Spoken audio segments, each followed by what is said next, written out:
your ass kicked. Don't be conservative. Tell me I got my ass kicked. You that's did. What I want to hear. 42 points. Do I need to say anything else? What happened in this game? I don't think Draymond should have been suspended at all. Are you out of your damn mind? You are out of your damn mind. Hey, Josh, can you smell? Really?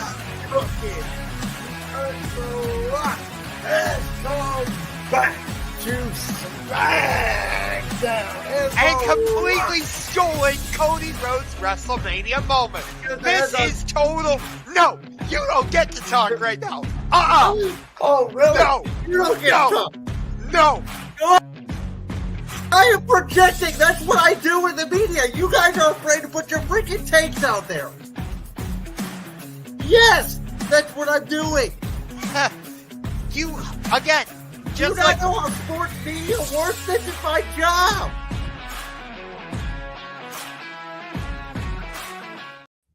Episode 50 of Championship Ring starts right now. Brandon Lewis, the host of Brandon's World, Josh Ungar, the host of the Sports Room Talk Show, bringing you another episode of Championship Rings in collaboration with the only Voltage Live. You can subscribe to us on YouTube, on Twitter, where we are live right now, also on Instagram and on Facebook. Josh, we have a lot to cover tonight. Yes, we do. And I wasn't sure if I was going to make it for the show tonight because currently the Lake County Captains are about to play Game 2 of the Midwest League Championship Series against the Wisconsin Timber Rattlers over at Classic Park. And I was thinking about going to that game, actually. Well, we have a massive NFL show. We have a massive college football show. We'll talk a little Caitlin Clark as well at the end of the show. Before we get into everything that happened in the absolute wild week 2 in the NFL, we're going to start like we did last week on a more serious note. And that's obviously the state of the Miami Dolphins when it comes to Tua Tagovailoa. We all saw the incident that happened Thursday night. I know immediately when I saw it, I said, he's concussed. Medical needs to get out there. That might be the end of Tua Tagovailoa's career. That was my initial 100% live reaction to that hit. And thankfully, he was able to get up and walk off the field under his own power. We know Tua's history with concussions. And, they seem to get worse and worse every time he's hit the field. But the NFL is a violent sport. I know me and Josh both agree on this. As much as they try to enhance the rule changes, football will always be violent. I think it's what these young men sign up for. And I think to be a football player, and more specifically an NFL player, you have to have a different sort of crazy side to you to survive in this league. And I know a lot of people out there are saying Tua should retire, this and that. I'm leaning to, I think he should hang up a career. But as I said today on Brandon's World, Josh, if you listen to the NFL today on CBS on Sunday, Nate Burleson got a text from a former teammate in Javon Best, first-round pick for the Detroit Lions, running back who had his career taken away from concussions. And he had said that it is tough to know that you will be fine in a week or two, but the doctors are telling you that you can no longer play the sport you love. And that hurt me because, again, I know Tua's family and everybody are going to have his full support, but if you're Tua, is that how you really want your career to end, with you walking off the field with medical assistance? I'm just not sure. Plus, he just got a big extension from the Dolphins this offseason, so I feel like if you retire, you're kind of leaving more meat on the bone, if you will. Well, he would essentially get his money. It'd kind of be like what the Colts did with Andrew Luck, where they would take the cap hit for 1 year. They would settle. Tua would mostly get his money. I'm not really sure if he'd get all of it or not, to be honest with you, but I know he'd get a big chunk of it. And this is why I hate, and again, I hate to say it because all the focus in the world should be on Tua right now, obviously. But this is kind of why, and we both said at the time when they paid him in July, you have to factor in everything, and that includes health. And it's why we both said we both would not give him that extension. Um, I don't know if this would have happened. I don't know whether or not this incident would have happened if the game was played on a Thursday or not. Maybe that factors into it. Maybe it doesn't. But it does seem like when these Thursday night games get played, we generally get big injuries like this. Have you noticed that a little bit? I have not. I think a leg injury or that, maybe slipping or whatever, not in good conditioning. I think this was just, could happen at any single time. Oh, I understand and, that. and But ironically, the guy that made the tackle, Damar Hamlin, really it was Tua driving his shoulder into Damar Hamlin. And I know everybody was saying, Tua should have slid, and I agree, though he didn't have much time to slide. He did realize it. I think he finally got the first down, tried to slide head first. Obviously, that's never a good idea if you're a quarterback. And, I think, and I've been saying this forever, I think Mike McDaniel has gotten the most out of Tua. I think Tua has proved himself to be a B to a B plus quarterback who at times when he was on could be an A. The sad part to me about the whole situation was this wasn't even really necessary because for all intents and purposes the game was over because Tua before this was playing absolutely awful and the Buffalo Bills were stomping a mud hole in terms of Stone Cold Steve Austin and the Miami Dolphins. that is true. Um, in general, I think the NFL should get rid of Thursday night football. I have never supported the idea of it. Um, Granted, I think this, like you said before, this could have happened anytime, any place, on any given Sunday, Monday, Thursday, whenever. But just in general, I don't support the idea of Thursday night football. That being said, what is this, like his third or fourth concussion already? So this is his fourth, if you want to be technical, because he did suffer one against the Bills in Week 3 in 2022 that was not diagnosed, that he stayed in the game.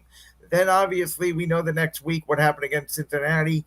Then he comes back, he gets injured against the Green Bay Packers. You remember that game on Christmas Day, when he gets his helmet slammed to the turf on a sack, ends his season. Skylar Thompson, who's now their backup quarterback, who, by the way, I know it's just garbage time, but he just looks like he's not an NFL quarterback.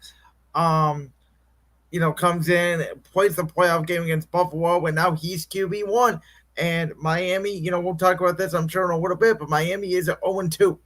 And I kind of think their season's over. I hate to say it. I mean, they're heading up to the Pacific Northwest, and which I know you and I disagree about Geno, but he's looking good to start the season. So I'll tell you now, I got the Seahawks starting the season 3-0. Yeah, I mean, the bottom line here to this conversation, I think, is well, we can sit up here and say if we were Tua's parents, we would probably advise him to not continue with his playing career, but nobody can tell him no. That is true. Yeah, I mean, he had that major hip injury, I think it was, while he was at Alabama. Like like you said, he's had technically 4 concussions already. I mean, how much more like punishment can his body really take just in general? And that was the concern for him coming out of Alabama with those injuries. And as I was saying, prior to Mike McDaniel getting to Miami under Brian Flores, if you remember his rookie year, he kept getting benched for Ryan Fitzpatrick. Yeah, I I think it was while Tua was still quarterback, you kept hearing like rumors swirling that the Dolphins were interested in Deshaun Watson. Yep. And it's maybe Brian Flores couldn't have known that, Tua's career was going to end up like this necessarily, but he might have had an idea that it could possibly lead to something like this, you know? Now, Miami did put him on IR. The earliest he can return is week 8 against Arizona. My gut feeling is, and again, I'm not a medical professional, I wouldn't do it, but I think NFL football players are just so embodied in football, and I don't think Tua wants to leave the game. I don't know if it's going to be week 8, but I think at some point this year, unless Miami's 0-7, at some point this year, I think Tua is getting back on the football field. I I would say it's pretty likely that he does. I know they just signed Tyler Huntley, so we'll Off, see. off the Ravens practice squad, and he was actually with our Browns in the preseason. Yes. All right, I can't delay this any longer. We got to talk about last night. 99.7% chance of winning the game with a minute 43 left. Now, I want to talk about the decision everyone's talking about. You see the question on the screen. Who's the most to blame? Nick Sirianni, Saquon Barkley, the offense, defense, what have you. I actually think what nobody is talking about is Sirianni's worst decision of this game was on the second drive of the game when it was 4th and 4 and he went for it and the Eagles did not convert. I said it at the time, didn't like the decision. I didn't care if he got it. I would have taken the field goal at that time because what have we seen throughout the NFL this year? Passing numbers are down, quarterback numbers are down, defense is up. Nobody is scoring in the league. It's like we're going back to the 90s. So I would have taken the points there. Now, on the decision, the 3rd and 3. The fact that everybody is arguing over the fact is it a bad call or not, to me tells you the call wasn't that bad because you can make an argument for both sides. Hey, we run the football on 3rd down. If we don't get it, it's 4th and 1. They could either kick the field goal, they could do the brotherly shove, get a 1st down, end the game. 3rd and 3 play call, which they ran a similar play out of the shotgun on a 3rd down play earlier in the game. Saquon Barkley got his knee down at the 1-yard line after review. It was not a touchdown. Ertz, now Nick Sirianni said after the game, and I totally believe him on this, there was, they told Jalen Hurts in the huddle, if Saquon's open, you throw him the football. If he's not open, you slide, you take the sack, we'll waste 40 seconds, we'll kick the field goal. Saquon Barkley is wide open, and you could have not drawn up a better play call in that situation that you get what you want. It's a perfect throw by Jalen Hurts. Hits Saquon right in the hands. He drops it. We know what happens. And then obviously 32 seconds left. Jalen Hurts does complete a pass to Dallas Goedert. But then instead of trying to take something over the middle, he does too much, in my opinion, makes one of his rare bad decisions of the night because I thought he played really well up until that point. Throws the interception to Jesse Bates. Ball game. Really tough pill to swallow. But the blame to me goes more to Sirianni, but not for the decision to throw it on 3rd and 3. For, again, not taking the field goal. Because could you imagine if instead of being up by 3 points in that situation, you're up 6 points in that situation. So now the play call doesn't even matter. If Saquon drops the ball, we're not even talking about it because Jake Elliott is kicking up a field goal to go up 9 there. And for all intents and purposes, the game is over. Yeah, 9, and I think 9 out of 10 times, Saquon Barkley makes that catch, gets the 1st down, and the game is probably over from there. It's interesting when you look at this game because I went to bed before it was over because I usually get up at like 6 a.m. so I can get to work on time. But at the time, it was like 18-15 in favor of the Eagles. And I'm like, okay, Philly's probably going to – it's Philadelphia. They're at home. It's primetime Kirk Cousins. We've seen how he is against the Eagles in Philly on primetime. So I'm like, okay, the Eagles are probably going to cruise somewhat comfortably to a win. And then I find out today, nope, Atlanta came back. I have to agree that the majority of the blame goes to Nick Sirianni. But I got to put some of the blame by the same token on Jalen Hurts for. I didn't think for what I saw of the game. Yeah, he made the right play for the most part, but there were just a couple times where he would start rolling out of the pocket when he didn't need to.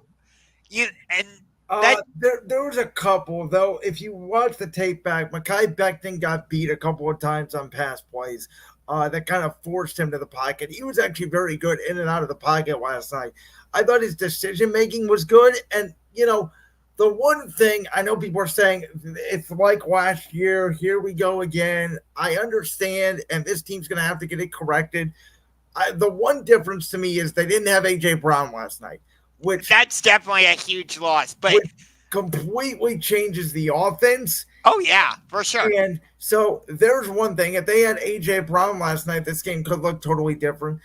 And for the life of me, the defense on the last drive, I don't understand. I'm not even blaming the secondary because, as I told you, a lot of the guys back there are young. They made a couple bad plays. It was prevent defense, which never works in the NFL, yet everybody runs it. I am mostly concerned. I'm not even concerned about my offense. I am concerned about my defensive line that has been a steadfast for my team for the past decade. We cannot get a pass rush, and it doesn't matter who it's from. Now, Atlanta's offensive line is good. Green Bay's offensive line is good. We go against New Orleans, who's absolutely lit the world on fire these first 2 weeks. Well, we're going to find out how good they really are going up against this Philly pass rush that should be better because they have to be better because right now, Jalen Carter is the only one getting any sort of pressure. Yeah. I'm not saying Jalen Hurts played bad last night. That don't misinterpret it. I just thought there were a couple times where he rolled out when he didn't need to, and that might have messed up whatever the play called for in that on that particular. No, I agree. There were some times early, especially in the first half, I thought he was hesitant. But again, I go back to we have seen, and for whatever reason, the NFL this year, scoring is down, yards are down, passing touchdowns are down. I mean, Patrick Mahomes threw the least amount of yards he threw in an NFL game. We're going to get to him here in a minute. Threw the least amount of yards he's ever thrown in an NFL game this week with, I think, 175. That's been about the average. Last year at this time, through 2 weeks, we had 18 quarterbacks for over 300-plus yards. This year, only 5. So I think it's a lot of cover 2 shell. I think it's a lot of dink and dunk. It's a lot of guys forcing teams to run the football, which, again, Philadelphia did. And they had 2 drives last night that were over 8 minutes. They dominated time of possession.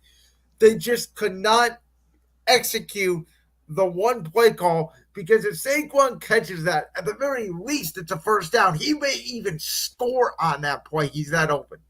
My question, though, is in that situation, why risk doing a pass like that? Why not just run the ball? And even if you don't get the first down, sure, you get it to maybe you get it to like 4th and 1. Well, you don't have to snap it right away. You can just either A, try to draw them offside, or B, it's a moving clock, so just bleed as much clock as you can. And again, I understand that, but I can also counter that by saying the play worked. The players did not execute. No, so I understand that why I'm wholeheartedly. Saying there's no wrong call here. Everybody's banging them for the call. The fact that we are debating and the fact that I think we're both right tells you could go 4 different scenarios with it. Right. I totally understand your argument. I just feel like the safer option would be to run it because who knows? Maybe if that play hadn't worked out as perfectly as it did, maybe one of the Falcons defenders comes up and intercepts it in that situation. So, well, again, what they said in the huddle, which I believe Sirianni on this, is if Saquon's not open, and just real quickly, if you go back and watch it, Jalen Hurts not looking this way because the play is obviously not designed, but Goddard as a blocker slips underneath. I think it's Judon. If Jalen Hurts is still in the pocket at that point, there's nobody covering Dallas Goddard. And I that's mean, also part of my issue with Jalen Hurts is sometimes I think he has a tendency to leave the pocket a but little too early. I'll say that though, that play was designed for him to roll out of the pocket. You could Sure. go immediately. It was a rollout. I'm just saying, it just happened. Goddard was wide open in the middle of the field as well. So that No, was I get what you're saying. I just think in general, not just specifically in this game, I think in general, Jalen Hurts has a tendency to want to leave the pocket he a does, little. and it's frustrating. But again, there were encouraging signs last night, and the fact that Jalen is running like 2022 Jalen Hurts, and the fact that they can run the football, and the fact that the offense has answers to the blitz. That is what I'm most encouraged by. Is they don't look completely overwhelmed by the blitz. I think if they just tighten up the fundamentals, it's any given Sunday or Monday or Thursday, as we just saw over the past week. That is true. So, all right, well, let's talk about the next game on our list. Burrow Mahomes, which I called it last Tuesday on Championship Rings. I said that, Cincinnati, everybody was down on Cincinnati. I said they were going to give Kansas City everything they could handle. And, Josh, I said it today on Brandon's World.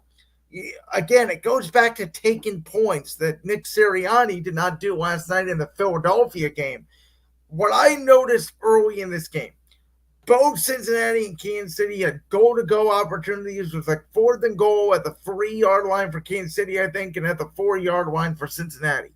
They both took field goals in the first quarter, which told you both coaches said, yeah, we're not going to stop these guys. We need every single point we can get.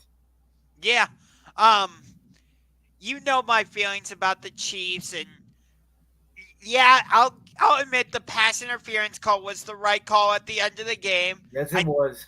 I know there's some controversy about it. I'm going to continue to say the Chiefs are the darlings of the referees, but in this case, I think it was the right call. I'd have to go back and see the illegal contact that people are talking about as well, and see. And by the way, the play before that, they got flagged and a legal hand to the face. I think it was on the left tackle. It could have been the right tackle. I think that was the other play that was kind of controversial in this game. I don't know. That was a legal hand to the face. That was the right call. I actually thought the officials did a great job with this game officiating for the most part.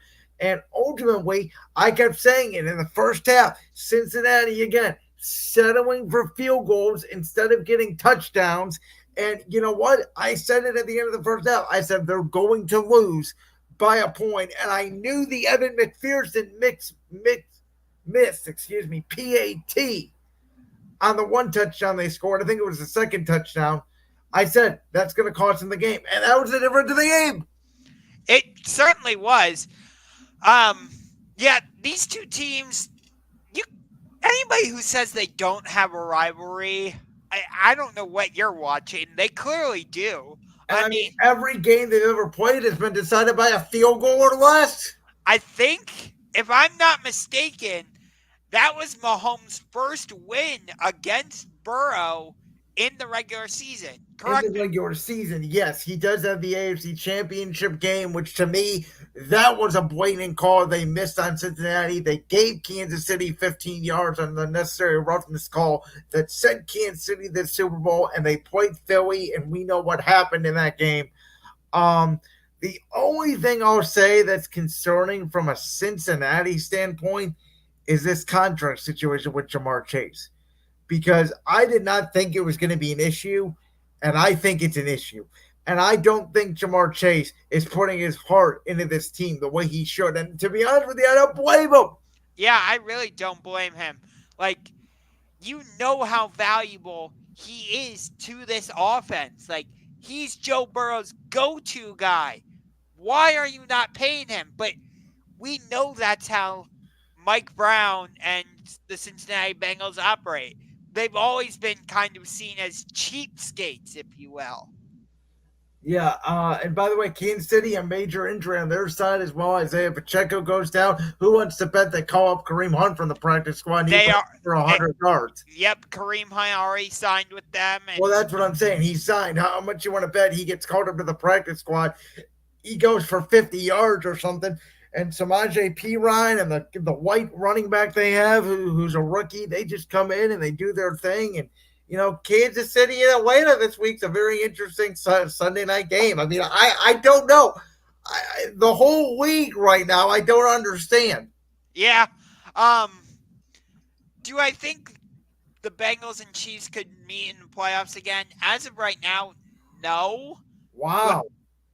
I I, was shocked by that. Is I, that I is that more of a Cincinnati, like, no, like you think they're going to fall off the tracks a little bit here? yeah, that's more Cincinnati rather than Kansas City, because we know Kansas City is going to be there, but like I wasn't expecting Pittsburgh to start off the season 2-0. We'll see how that lasts. Um, you got the Chargers in the mix. The Raiders got a big win against the Ravens over the weekend.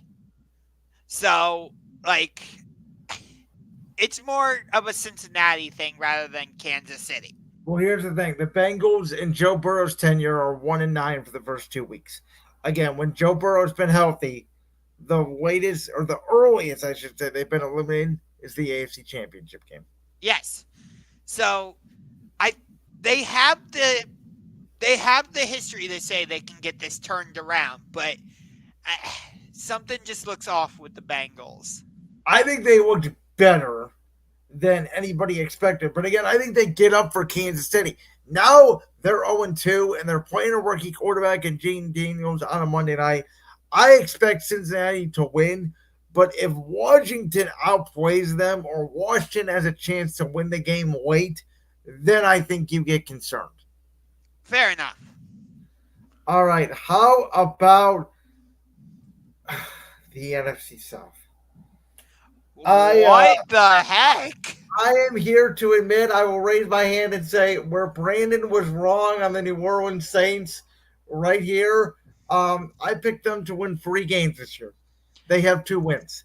I picked them, I think, to win only 5. And Derek Carr is currently the MVP of the National Football League, and I don't think anybody could debate that. You could debate Baker Mayfield, I'd listen, but I mean, Derek Carr is playing at an MVP type level, and Clint Kubiak is probably going to be the head coach of the Chicago Bears next year. I'll get to them in a little bit, and that poor offensive philosophy. But how about Tampa? Right? Tampa pulls off the upset against Detroit. What the hell has happened to the Lions? I can't figure that out either. Offensively, and that's the other thing. Everybody's focused on Nick Sirianni. I get it was in the 1 o'clock window. Did nobody not see the end of the first half of the Tampa Detroit game where the Lions have no timeouts and they throw in the middle of the field and the kicker is on the field during the play and they have too many men on the field and they can't get the field goal attempt off? That's bad coaching by Dan Campbell, who also cost the Lions the NFC Championship game last year. Yep. I mean, I don't know. And then you got Atlanta, who, let's face it, they haven't looked great, but they're 1-1, and they're probably going to get better throughout the year.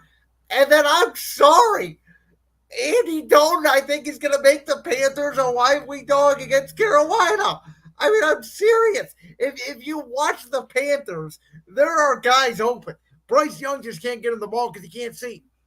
The Carolina Panthers are a total dumpster fire. They are, but I'm telling you, man, I think Andy Dalton's going to make him not great, but I think he's going to make him better. Do you remember how he played last year?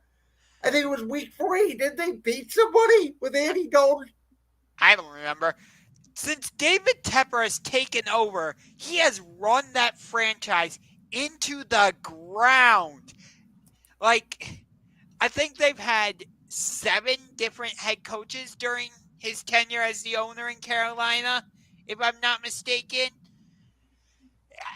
I don't get it. But New Orleans is the team that I'm most surprised by because, they have to be the biggest surprise of the NFL so far this this season. They have to be. I mean, they put up 40 plus points in 2 straight games. Granted, they basically had a bye week in week 1 because they were playing the Panthers, who, like I said, are a total dumpster fire. And You know, Dallas's history, I picked Dallas to cover this week. I thought they beat up on the Saints because I thought what the Saints did to Carolina was just a fluke. And I am nervous now this week, obviously, Philly going down there. But I think the one good thing about that matchup, though obviously it's a lot tougher game than I thought, is that now I don't think my team's going to take the Saints lightly the way the Dallas Cowboys did. But do you realize the Saints have not punted this season and they've scored on every drive? Yeah. And you really should be nervous because the way the Saints are playing, you know how noisy the Superdome can get. I'm nervous. I didn't say I wasn't nervous. I said I just don't think we're going to take them as lightly as Dallas did. Man, if the Saints are playing like this, that has me nervous when the Browns head down to New Orleans in week 11, I think it is. There's always a team. I'll say this every year in the NFL. Last year was the Texans, who obviously came out of nowhere. But there is also always that team that comes out of nowhere to start the year, and then teams figure them out and they fall off a cliff. So, which Saints are we going to get? Is this sustainable? I don't know. But you look at the weapons the Saints have. You got Chris Olave. Alvin Kamara seems to have found the fountain of youth. I mean, let's be honest. Nobody remembers this. Alvin Kamara should be in prison. I'm just gonna say it. Do you remember the incident he had outside of Las Vegas, or I think it was maybe Orlando in the Pro Bowl? Sounds vaguely familiar. I mean, he basically beat a woman to death and never got charged for it. But I want to go to Tampa Bay because Baker Mayfield. How about that? I'm so happy for Baker Mayfield. I mean, to have the career resurgence he's had down in Tampa with Godwin and Mike Evans, he loses Dave Canales this offseason. They bring in a new offensive coordinator. I think it's Liam Cohen, if I'm not mistaken. You are correct on that. And their offense doesn't seem to miss a beat. He had like a 4-touchdown game in week 1 against Washington, goes into Detroit in a playoff rematch and doesn't blink. Like, I'm so happy for Baker Mayfield. I'm dead serious when I say this. And again, I realize Baker had a good year last year, but you know what I think has actually really helped Baker Mayfield? What's that? Becoming a father. I am dead serious on this. I think that fatherhood, from everything I've heard about young men and everything that we hear about these stories, becoming a parent changes you forever, changes your priorities. You grow up quickly, and you're seeing a young man, or I should have said, you were seeing a young boy in Baker Mayfield become a grown man. And in Cleveland, let's face it, he was a little bit immature. In Carolina, he was in a disaster situation. He was a little immature. Goes to the Rams and get humbled. Now he's in a right situation with Tampa. He's found a good footing. You know, he's had a little girl, and he just looks so much more comfortable. And he's not worried about what other people say on social media or coming out feeling dangerous and being cocky. He's just playing really good football. And I think that's the difference. And what a huge win for Atlanta last night, because if they don't pull off that win, they're down 0-2 in a division that looks like it could be the best in football. If the Carolina Panthers didn't exist. I mean, listen, Andy Dalton against Vegas, they're getting 5.5. No. I'm not saying that they're going to win. I think Carolina's going to give you effort this week. No. I think people are going to be shocked. I don't think that's going to be a pushover game. If you're playing the Panthers, I'm sorry, it's basically a built-in bye week. Listen, Dave Canales I'm going to defend Dave Canales for 1 second. If he's going to work in the NFL, we got to see effort. And I think those players have just given up on Bryce Young. I think you're going to get a different Panther team this week. Again, I'm not saying for the whole season. I just think this week. I think, like I said, I think David Tepper has run that team into the ground. I don't know how he is still an owner, but he hasn't done anything like Dan Snyder or anything like that. So they're not going to try and push him out. But you go through 7 different head coaches. You basically trade everything for Bryce Young. Now you're benching him.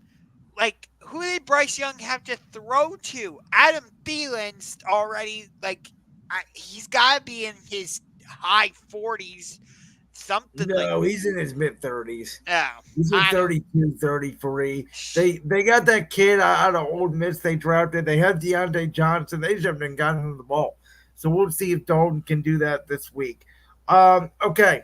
So Malik Willis ran all over the Indianapolis Colts, him and Josh Jacobs. The Las Vegas Raiders pulled off an incredible upset at the Baltimore Ravens. Atlanta, obviously, last night against Philly, there was a lot more upsets. Aaron Rodgers almost lost to Will Levis, and it wasn't for Will Levis being Will Levis. The Jets probably should have lost. Um, there was a lot going on in week 2. Everybody except for 4 teams covered. Josh, what was the biggest upset? What was the biggest shock for you? I got to say the Ravens losing at home against the Raiders. Because we all thought, okay, you played Kansas City tough. You still look like you're like a powerful team. You're coming home. You're playing the Raiders, Gardner Minshew, yada yada yada. You should run all over them, and they didn't.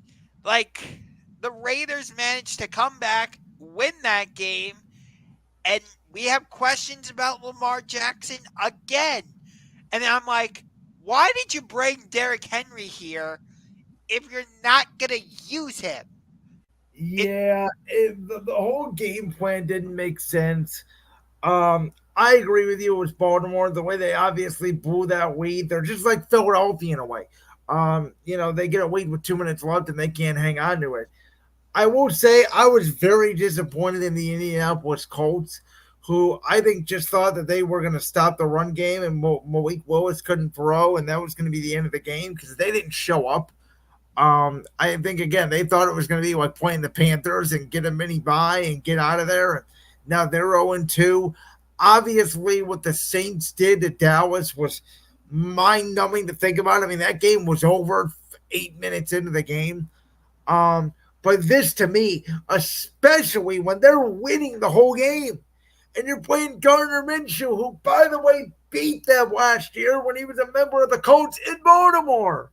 That is true, yeah. Um, yeah, I don't know what's up with the Ravens. And now I've heard people saying, oh, the Ravens should fire John Harbaugh. I don't know about Remember there was talk about that 10 years ago when he didn't get into the playoffs and they were still with Flacco. Then they got Lamar Jackson and history changed. Um, I think, and we're going to talk about our top 5 games of the week here in 1 second. That Baltimore Dallas game to me, I'm not betting it. I'm not touching it. I don't know which way it's going to go. You have a team that got embarrassed on pretty much national television. It was the most watched game in the 1 o'clock window because Tom Brady was on the call down there in Big D. And then you have a team who, in the toughest division, at least in the AFC and probably the entire NFL, is now 0-2 with the former MVP and Lamar Jackson. And the Ravens are the first team since the 0-2 Raiders to start 0-2 and have the MVP. Yeah. So yeah, that's definitely a very interesting game. I guess you can call it an upset with the Browns winning in Jacksonville. I mean, technically it was. We both said there's no way in hell the Browns are going to win. And then we both said, well, they probably will then. And then they win. I am shocked how bad Trevor Lawrence looks. He doesn't look like the same quarterback. He looks like a guy whose confidence is absolutely shot. Which I don't get because he just got a huge contract from the Jaguars. And you got good weapons. Christian Kirk, Gabe Davis, Zay Jones, Evan Ingram, Travis Etienne. Though I will say this, the Browns tried to give that game away. I mean, the second half was awful. Deshaun Watson had a very good first half. The second half, I don't know what they were doing. And if it wasn't for that safety, you could make an argument. Is that the difference in the game? Granted, I didn't get to watch most of the game because I was down at Progressive Field for the game between the Tampa Bay Rays and the Cleveland Guardians on Sunday afternoon. No guards, baby. Yes. They got a huge game tonight against the Minnesota Twins, speaking of which. Very Minnesota. But nonetheless, though, even though Deshaun played better, I guess, against Jacksonville overall, it doesn't change my opinion about him at all. I mean, here's where we're at in the NFL. Do you realize as we now go into our top 5 games of the week for week number 3? I'm going to give you a stat real quick, Josh. In week 2 in the National Football League, 11 out of 16 games were one-possession games. Not only that, there were only 3 teams in the entire NFL. The Cardinals, the Saints, the Buffalo Bills. Those 3 teams are the only 3 teams in the entire league that scored over 30 points. That's it. That's where we're at in the NFL. So we're at a point where I am debating, and again, the Browns should blow the New York Giants out, but you're like, is 6.5 too many points? Yeah. I mean, we are at that point in the NFL. The Giants lost a game by the Commanders because Austin Seibert kicked 7 field goals. What the hell is happening? Yeah. And same thing in week 1. Remember, the Steelers beat the Falcons when the Falcons scored the only touchdown of the game. The Steelers have 1 touchdown all year. They're 2-0. Exactly. I can't even comprehend. We are having a revolution. Remember a couple of years ago, and I've been on this, the last couple of years, it was all about offensive coaches. They were winning. They were getting the conference championships. I think defensive coaches finally have had enough. I mean, we are at the point where defensive coaches and not turning the football over and not even having the better quarterback, you're winning games again. Yeah. All right, so let's get to top 5 games. And do you want me to start or you? I'll start. Go ahead. I'm going to go from number 5 to number 1. There are a lot of intriguing games this week. I can make a case for almost any game besides maybe Panthers, Raiders, and Browns, Giants. But I think there are a lot of intriguing games, and I could see you making an argument for a lot of these games. I'm going to start with number 5. Sunday Night Football, Kansas City, Atlanta, Patrick Mahomes, Kirk Cousins. For me, a lot of pressures on Atlanta here because, again, before the season, I thought they could start 0-3 and win the division. I don't think that anymore. Tampa's better than I thought. Saints are better than I thought. Atlanta still needs to get their offense moving. Can they hold Mahomes down enough to steal a win at home before, they go into their divisional play? They got the Saints, Bucks, and Panthers in somewhat of that order the next 3 weeks after that. And if they keep losing, does the pressure mount in Atlanta to make a change at quarterback? So that's a very interesting game to me.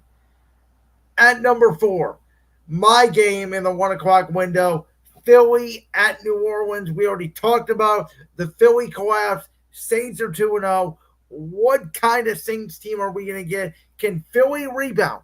Because here's the thing with the Eagles. Their next 2 games, the Eagles have a very weird schedule this year, where after the Atlanta game, they will only have 2 home games between last night and November.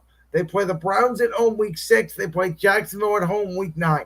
That's it for home games. They got to go to New Orleans. They got to go to Tampa Bay. They got to go to the Giants, and they got to go to Cincinnati.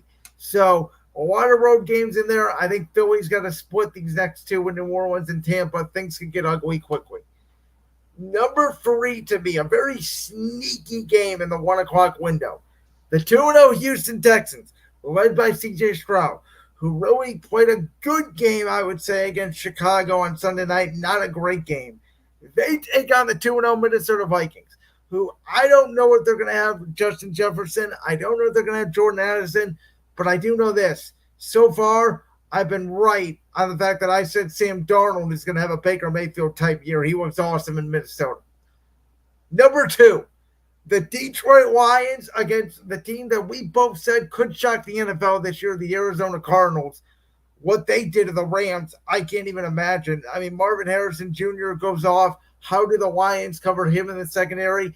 Big game for Detroit all of a sudden.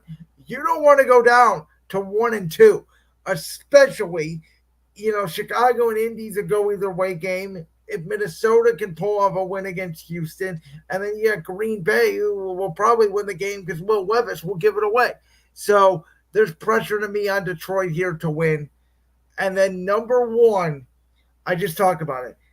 Dallas got embarrassed last week by the New Orleans Saints. Baltimore is 0-2. They cannot vote 0-3 in this division. There is pressure on both teams, which means I think you will get the best effort out of both teams. Kevin Burkhardt, Tom Brady on the call, once again doing a Cowboy game for the 3rd straight week. That is your number 1 game of the week. So before I get to my list, I so badly wanted to put the San Francisco 49ers against the Los Angeles Rams on this list because when both teams are healthy, it's usually a fantastic matchup. But Debo's probably not going to play. The Rams are going to be without Puka and Cooper Kupp, and they're down a bunch of offensive linemen. So it pains me, but I can't put 49ers Rams on the list. All right, so number 5. It's a battle of 2-0 teams in the Steel City. I'm surprised you didn't have this game on your list. The LA Chargers at the Pittsburgh Steelers. Steelers, they've won their first 2 games on the road. You talked about it. They've only scored 1 touchdown, and yet they're 2-0. I think that's a bit of Steelers black magic in there. And then you look at the Chargers, they've beaten the Raiders and they've beaten the Panthers. Let's see how the Chargers do when they go on the road to a very tough, formerly known as Heinz Field, now Acrisure Stadium. It's usually pretty difficult to go into Pittsburgh and beat the Steelers. So I've got that game at number 5. Number 4 on my list, I like the game you chose, just a little bit lower. I'm going Texans-Vikings, and that's mostly because of the uncertainty of whether Justin Jefferson and Jordan Addison are going to play. I think that takes a little of the excitement off of this game for me. Granted, it's Stephon Diggs going against one of his former teams, so you got that story, and of course the other story of both teams being 2-0. But if the Vikings were fully healthy, it would be much higher on my list. At number 3, I've also got the Ravens and Cowboys. Like you said, Baltimore, they're 0-2. They should be the ones that are embarrassed based on how they lost to the Raiders last week. And then on the other side, you've got the Cowboys. Got just trashed up and down the field by the New Orleans Saints. How do they respond? So I think that's a big game. Coming in at number 2, I'm headed out to the desert. Detroit Lions, Arizona Cardinals. We both said the Arizona Cardinals are going to be a very pesky team this season. I don't think they're quite ready to make the playoffs, but they are not a team you want to play late in the season.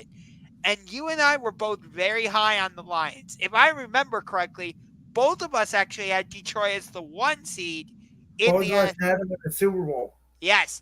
And you touched on it. Like Green Bay, they look like they could be okay with Malik Willis as their starting quarterback.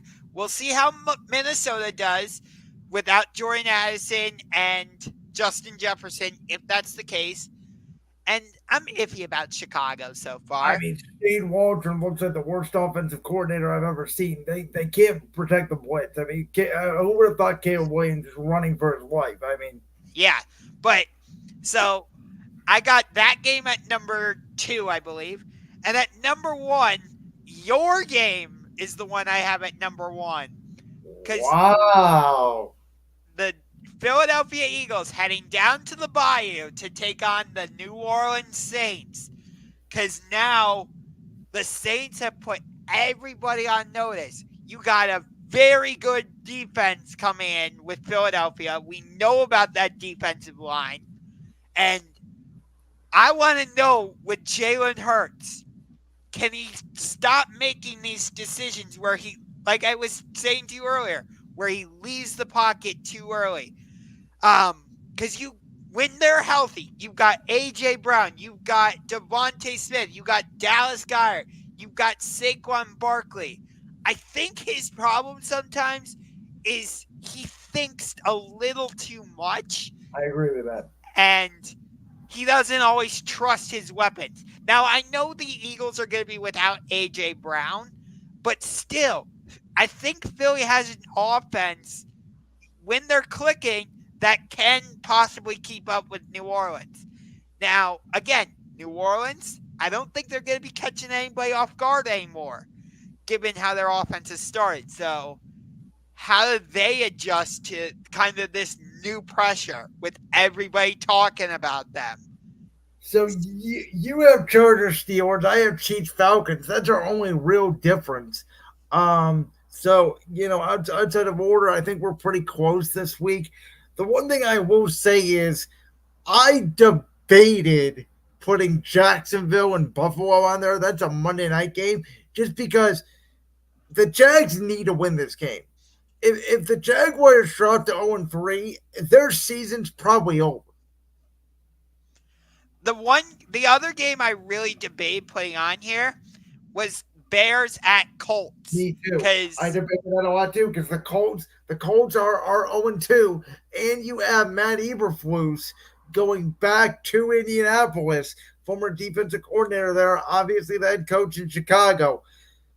And Indy does not blitz a lot. Gus Bradley is not a blitzer.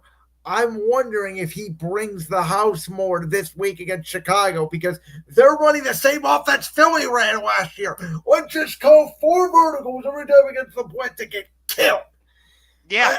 I was losing my mind. I felt so bad for Caleb. I was literally sitting in my basement crying. I'm watching. I said, is this the Philadelphia Eagles of last year I'm watching? It was a complete disaster offensively. When he had time, he actually looked good. Yeah.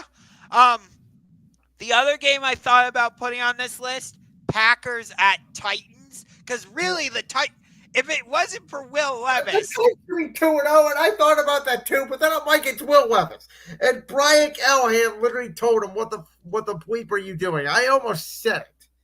Yes. The Titans should really be at least 1-1, if not 2-2. They had the Jets beat. Yeah. And of course, you have the story of Malik Willis going against the team he was traded from. Yeah. So there's a lot of good games this week. Let's just say that. It still disappoints me, though, that 49ers Rams is not going to live up to the hype. Because, again, I remember that NFC Championship game just a couple years ago. By the way, everybody's saying San Francisco is going to stomp the Rams because they have nobody on offense, and I'm just not so sure about that. I heard an interesting idea during ESPN's NFL Live, and I want to run it by you. If this season just completely falls apart for the LA Rams, theoretically, what if they decided to trade Matthew Stafford to the Las Vegas Raiders? Well, my one thing is I don't know how much time Stafford has left. And the Raiders' offensive line is not nearly as good as the Rams' offensive line. They would have the weapons. I actually don't make that trade if I'm Vegas.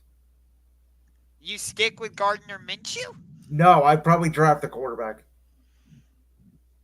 But if you're why I get it, but at the same time, like if your defense is gonna play this well, why not try to at least make a push for the playoff spot by going and getting somebody like Matthew Stafford? Oh wait, you're saying this year?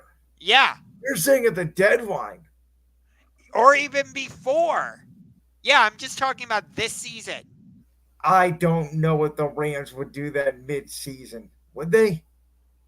If things are completely falling apart for the LA Rams, I would. I think they would consider it. Yeah, The hard part is you're in a division with Mahomes and Herbert, and how many years left do I get out of Stafford? right. Yeah, but again, I'm just talking about this season. Yeah, I don't know about that honestly.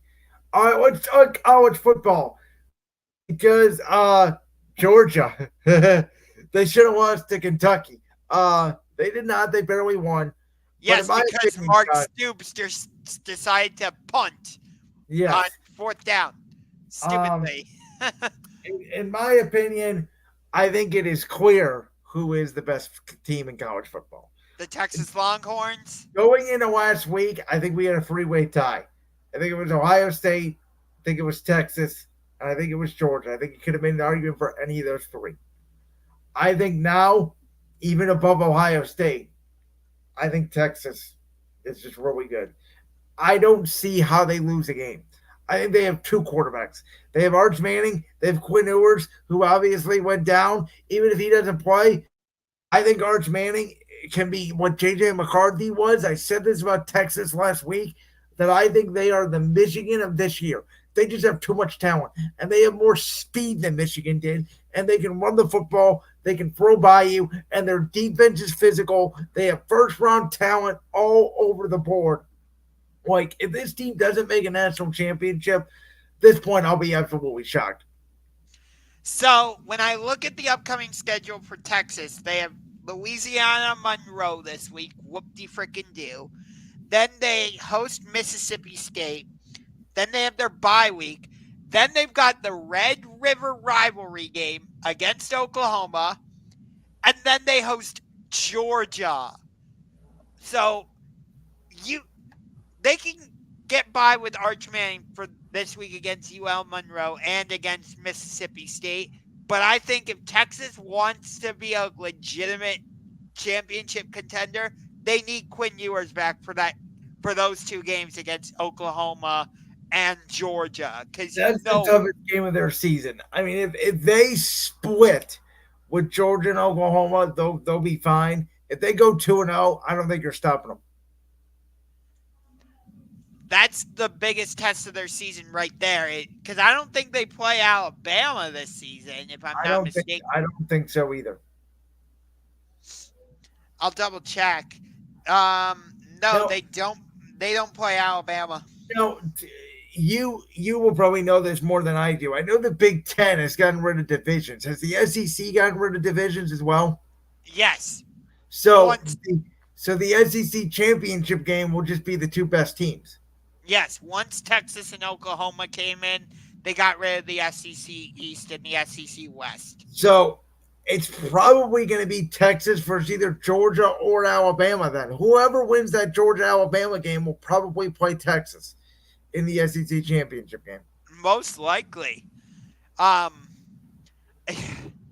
mean, we saw Texas go through, or a team like Texas go through this last season where, they go up to Alabama or go over to Alabama, and just romp. And that kind of took them on the road to the college football playoff. And they had Washington beat last year. They just couldn't get a stop. Yeah. We'll see if they can go on that same road this season after winning a huge game in Michigan. But going to Georgia, maybe it's just that they didn't get up for Kentucky or something because they're looking ahead to the game against Alabama. But I'm just like, you destroyed Clemson in the opening game of the season. Yeah, but remember that game, they didn't score in the first half. They did it all in the second half. Yeah, I get that, but still, they like turned it on and completely wrecked Clemson. And you're like, okay, Georgia looks like they're back. And then they put up a conundrum like this, and you're just like, what? I don't get Well, it. I don't think Georgia has the offensive talent they did a couple years ago. I think Well, this is a more yeah, they're not going to, because, you well. know, That's what I'm saying. They're not gonna fly by you. They're not gonna put up 50 points every week. They're gonna run the football, play action, play good defense with Kirby Smart defensive mind, and force turnovers. That's why I actually think Texas is a bad matchup for them because Texas has speed and Texas can win in a multitude of ways. I don't know if Georgia can win in a multitude of ways. I don't know if Georgia can win in a shootout. we're going to find out because, like we talked about, they play at Texas, they play at Alabama. They've got some big SEC matchups coming up. And Ohio State, to me, obviously we know the talent they have, but we got to find out if they can really play against big boys.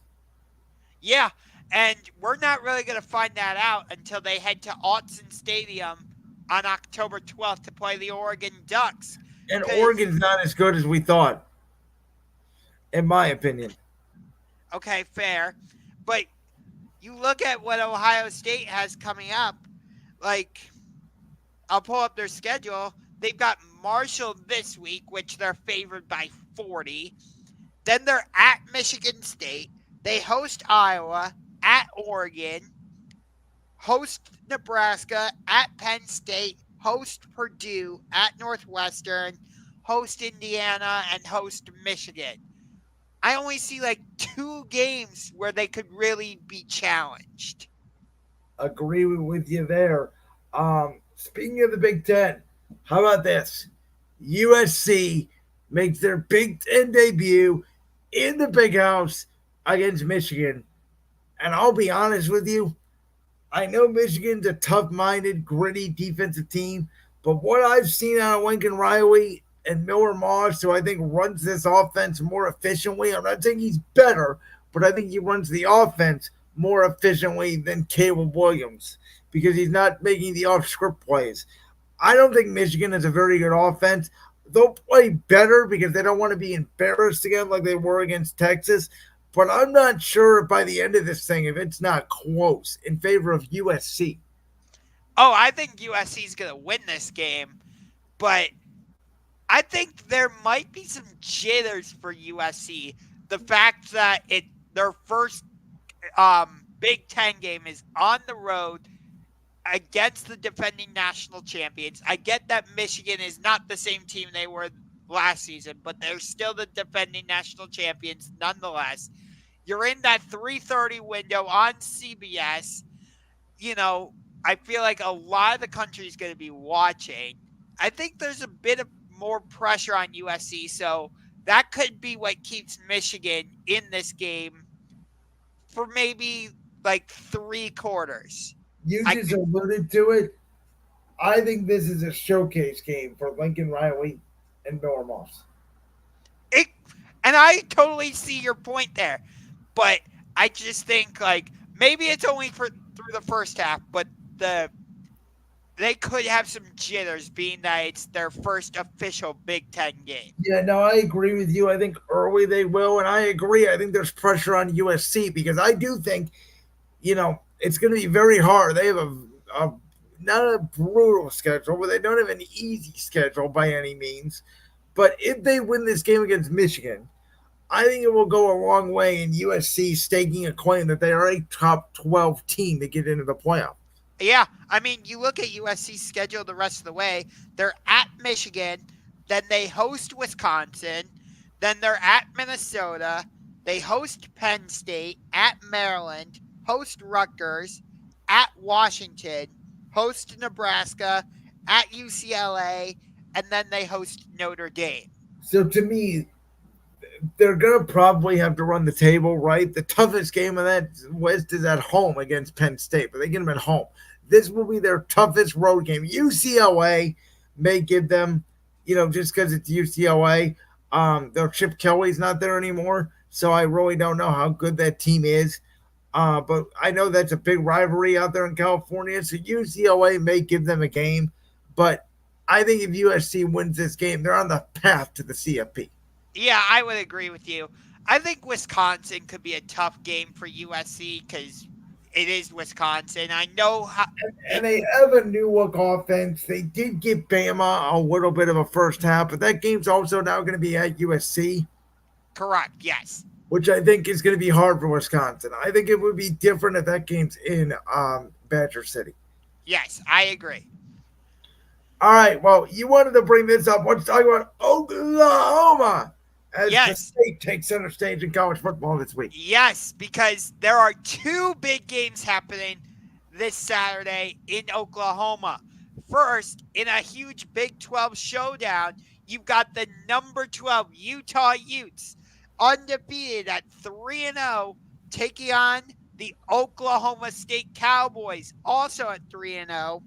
Oklahoma State is number 14 in the country, I believe. I think this could be a big game, not only for the Big 12, but possibly it could be a huge game in determining who goes to the college football playoff and who gets left out. This could be one of those games that the committee looks back at and says, who won that game? And then over in Norman, Oklahoma, in the night game, College Game Day is going to be there.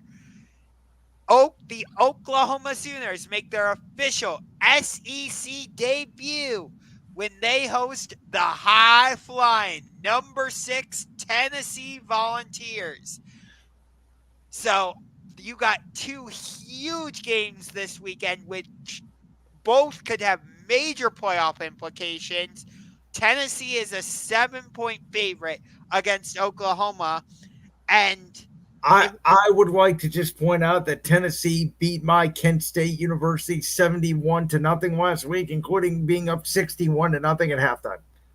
yeah.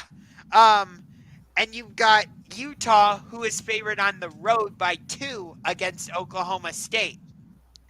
So I think both of these games could have major ramifications, not only on their respective conferences, but on who goes to the college football playoff and who gets left out. I agree with you, though I'll say this in the long run, I don't think those games will truly matter. I think it may matter for Tennessee and Oklahoma because I think Tennessee needs to win this game. But I really think there's only about 4 to 6 teams maybe that can win the national championship. I think that will be my biggest problem with the 12-team playoff. If Utah gets in, I'm sorry, they're not a national championship team. If Oklahoma gets in, I don't really think they are either. Same with Oklahoma State. To be honest with you, I really think that college football, 12 team, whatever, unless there's a team like last year, like Washington, that clearly was a very good team, though I thought Georgia was a top 4 team in the country. I just think we should have an all SEC Big Ten playoff. I'm just being honest with you. Those are the best teams in the country. Yeah. That's why it's even more frustrating that, you get teams like Tennessee hosting, Kent State or UL Monroe or these. I'm sorry. That was the biggest joke of a college football game I think I've ever seen in my life. I'm like, Tennessee, grow a set. How about you go play Ohio State? How about you go play Oregon? Good over here. We can play 5 cupcakes and then, roll into the college football playoff. I agree with you. Like they're big games for the schools, but let's be honest. Texas, Ohio State, Georgia, Alabama, Tennessee, maybe Ole Miss. Am I missing anybody? Is that about the 5 or 6 teams? I would say so. I would include Oregon in there. Yeah, again, I need to see them play Ohio State. If they get boat raced by Ohio State the way they came out flat to start the year, now they had a big win last week, but if they get boat raced and they get ran over by Ohio State, remember a couple years ago I believe Mario Cristobal was still there. They beat Ohio State in um, in the horseshoe. That was a noon game on Fox. Yes. Um, so I think Ohio State's going to know that. They're going to have revenge on their mind. That should be a good game. That's going to be an NBC night game. I need to see Oregon play well in that game to see if they could compete. Fair. But it's just like we last year we got, or in the past 2 years, we got like Ohio State against Notre Dame in a home and home series. I know Alabama boat raced Wisconsin, but still, Alabama played Wisconsin at Camp Randall Stadium. Texas, again, I get it. They boat raced Michigan, but still, Texas was willing to play Michigan in Ann Arbor. Like, Tennessee, why don't you play at Ohio State? Like, LSU. Let's do LSU at Penn State, for example. Games I like that. I think you can make an argument that the SEC is obviously the Southeastern Conference. The Big Ten is what it is. It's the Big Ten. These conferences used to be regional. They're not regional anymore. And we didn't talk about it much on the show, but I know the Big 12 is expanding, and I believe Clemson's getting in it, a few other teams. But the SEC and the Big Ten are still the two best schools in the country. That I think you can make an argument between the SEC, the Big Ten, if you want to, for some diversity, throw the Big 12 in, get rid of all the cupcake schedules, and just do what mostly college basketball does, which is conference schedule. Yeah.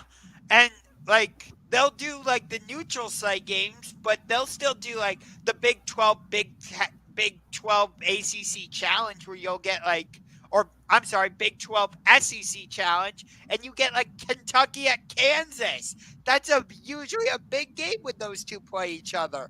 Or like you might get like Villanova at at Kentucky. That's a big game. Something like that.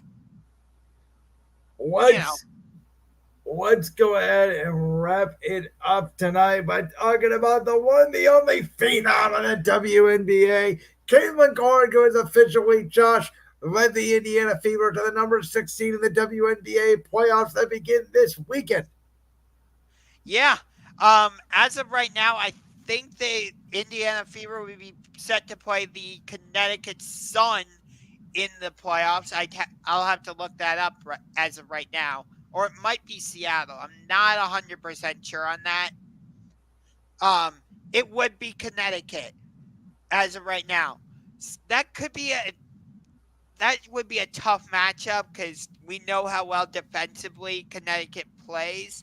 But I think Indiana might have slightly more offense, where I would give the Fever the edge just a little.